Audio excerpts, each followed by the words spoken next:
So Dev Patel just had his directorial debut just a couple weeks ago, and personally, I think he nailed it. I was so astonished and so enamored the whole time I was watching Monkey Man that I just knew I had to get up here and talk about it a little bit. After watching Monkey Man, I also really wondered to myself, what do revenge films do for us? What are the benefits of revenge films? Because I've seen a couple of South Asian films now that are about revenge, and particularly the revenge of people who are living in poverty. Action films are packed with characters who have been betrayed, deceived, and they seek to get their vengeance by meeting their oppressors face to face with the intention of setting the record straight with some boom bow action. And Monkey Man is a perfect film that does all of that. Why do we love these stories? Who are these stories meant for? Is this exploitative for our own entertainment? And in general, what is it about these action films where someone is trying to get revenge that we enjoy and repeatedly go to the theaters to watch? And so in this video, I'm going to explore these questions.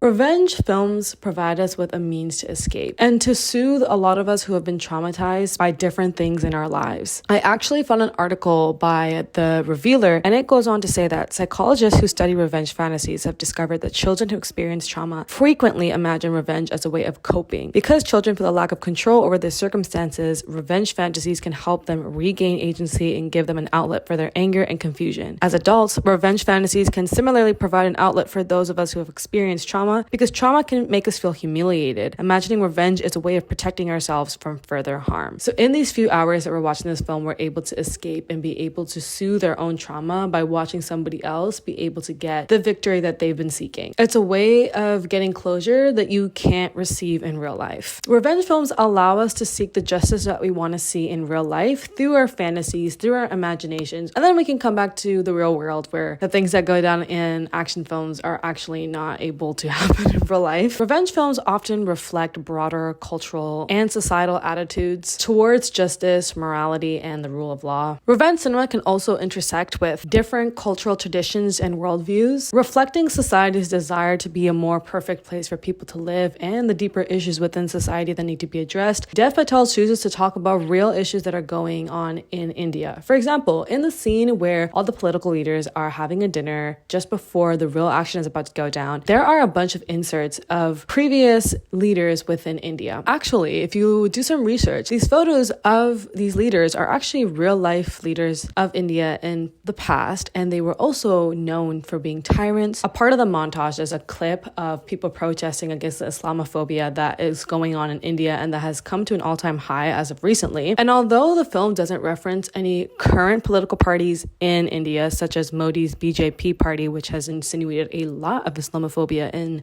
recent times, the Sovereign Party, which is led by Baba Shakti, is supposed to replace that. Similarly, he supports violent attacks on minorities and underdeserved communities, which echoes the political state of India in current times. But there's this really specific subgenre of revenge films, which is about people living in poverty. And what I find really interesting is that these films are supposed to give justice or allow us to see justice for people who are the least fortunate in our society, and yet they're the ones that cannot make it to the theaters. They're the ones that cannot afford to see these films. Why exactly then do we make these stories about people who are living in poverty being able to reclaim some power in society? That leads me to my next point, which is that revenge films allow us to feel a sense of hope. There's a quote by Vivian Carroll Sobchak, who is a cinema and media theorist and cultural critic. Her quote highlights how violence in cinema can serve as a means of artistic expression, and it challenges conventional norms. And she goes on to say, the form of death in movies today, the way the camera treats it, allows us to find some brief respite from our fears. The moment of death can be prolonged cinematically through editing, slow motion, extreme close-ups, etc., so that we are made to see form and order where none seems to exist in real life.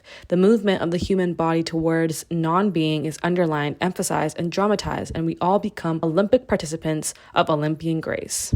If you think about the ending of Monkey Man, Baba Shakti's death is really dramatized. I mean, kid gets him right where he needs to, and we see a moment of Baba Shakti realizing that this is it. This is the moment. It's a very slowed down, paced out shot where we're able to really understand that finally Kid is able to get the vengeance that he has been seeking. And of course, in the theaters, we're all so happy to see this moment happen because we've been cheering on for Kid. We've been wanting to see him be able to get the victory that he's been looking for and be able to avenge the death of his mother and the loss of his entire community. This is the person responsible for all the pain that happened in Kid's life. This is the person responsible for stolen land that was taken from a community of people who did live a happy life until it was interrupted. And so we want to be able to savor these moments so that we can really enjoy the fact that finally, they get what they deserve. There's always a shot, a take, where the antagonist takes what's been coming for them, and it's slowed down, it's stylized, and it's definitely emphasized as an important moment in the film. There is no doubt that the justice system is constantly disappointing us as a society. Time and time again, we have hoped for one result and gotten another. Revenge films also give us this hope that justice will prevail, that those who deserve to be punished for the atrocities that they've committed will get what they deserve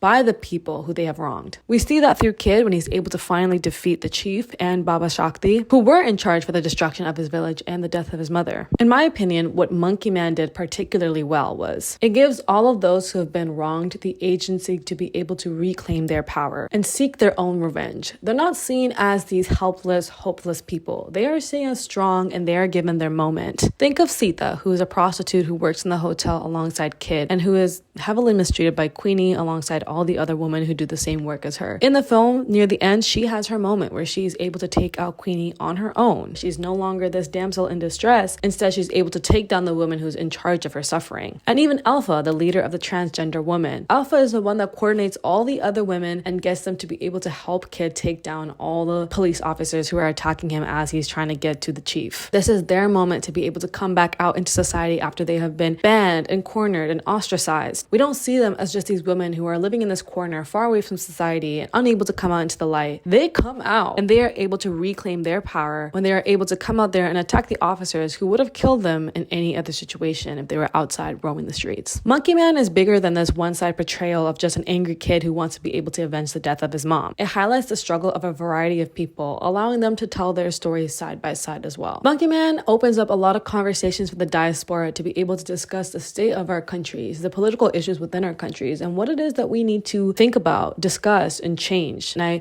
really appreciate how Monkey Man is so culturally aware that it allows the diaspora in general to be able to have these conversations. If you watch one of my latest videos, I talk a lot about how I've been hating POC representation because I feel like it's been so ingenuine and the whole point of it is just to be able to get people in the theaters or to watch a show to generate money. But Monkey Man doesn't do that. Monkey Man is simply a story about an Indian boy being able to navigate the struggles of his life in a country where he has been pressed into a corner. When I was watching this movie, I was thinking a lot about the movie Slumdog Millionaire and the similar themes that they explore. I mean, Slumdog Millionaire is literally a film about a boy who grew up in the slums, whose village was also attacked, trying to now win this game so that he can come out of poverty and be able to reconnect with the love of his life. But Slumdog Millionaire was a film that was directed by a British man, and as a lot of Indians have spoke about when the movie first came out, it feels like a film that was made more so for the Western world and how they depict and how they see India. For a lot of Indians, it felt like Slumdog Millionaire was just a portrayal of India the way the Western world wants to see it. Although Slumdog Millionaire is a really, really good film, a very interesting one, I still remember the film as one where the people, the villagers who are killed, are simply helpless, hopeless, people that we feel bad for, people who we feel pain for, but they're never able to reclaim their power. We never see them be able to stick up or stand up for themselves. They're simply people that we pity. And that's the narrative that is the most hurtful, the one where we see these people, these less fortunate people, as helpless. Because in reality, all marginalized groups of people still have their ways of being resilient. I mean, that's why they're still here.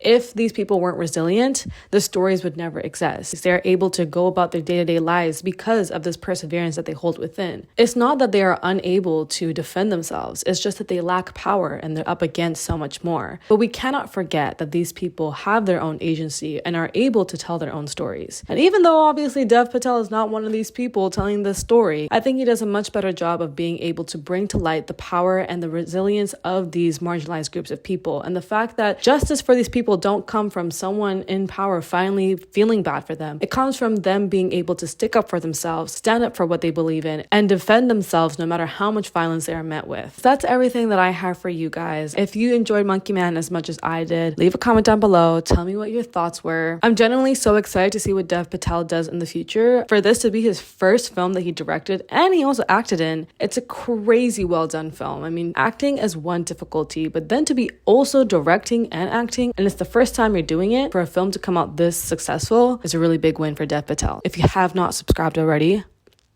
what is you doing, bruv? Get to it. I will see you guys in my next video. Bye.